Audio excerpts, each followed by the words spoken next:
Welcome friends, সমস্ত সরকারি কর্মী শিক্ষকরা দেখে রাখবেন একটি অত্যন্ত গুরুত্বপূর্ণ নোটিফিকেশন। অবশ্যই দেখুন, শেয়ার করুন, চ্যানেল নতুন হলে সাবস্ক্রাইব করুন। দেখুন, office of the chief electoral officer West Bengal, এখান থেকে একটি বিজ্ঞপ্তি জারি হয়েছে।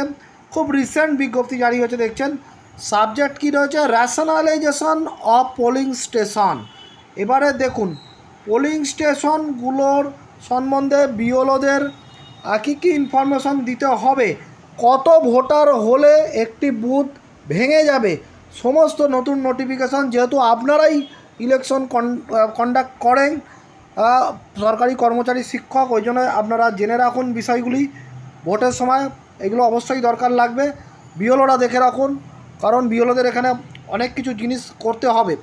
প্রথম যে পয়েন্টটা বলা হচ্ছে এখানে দেখুন, 100% ভেরিফিকেশন অফ পিএস। পোলিং স্টেশনের 100% ভেরিফিকেশন করতে হবে।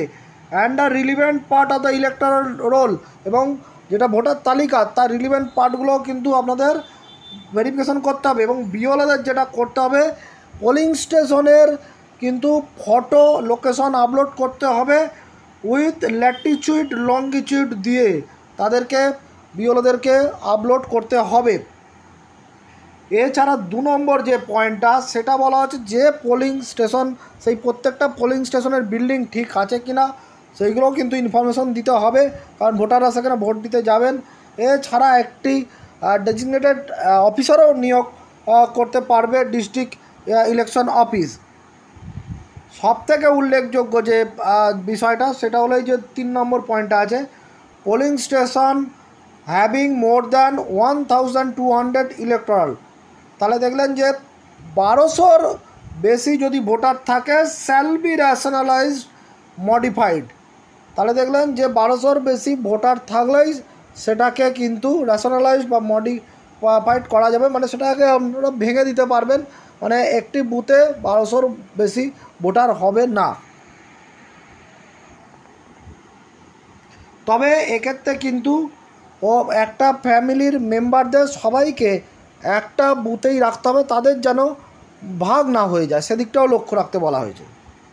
এছাড়া যদি কোনো চেঞ্জ হয়, পোলিং স্টেশন যদি চেঞ্জ হয়, তাহলে সেই ইনফরমেশন কিন্তু দিতে হবে উইথ লঙ্গিচিউড ল্যাটিচিউড দিয়ে, কিন্তু মানে অবস্থানটা কিন্তু জানাতে হবে। এই কয়েকটা ভালো ব্যাপার এখানে রয়েছে।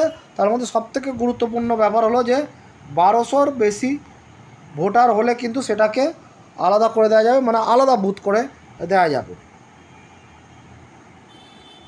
ধন্যবাদ।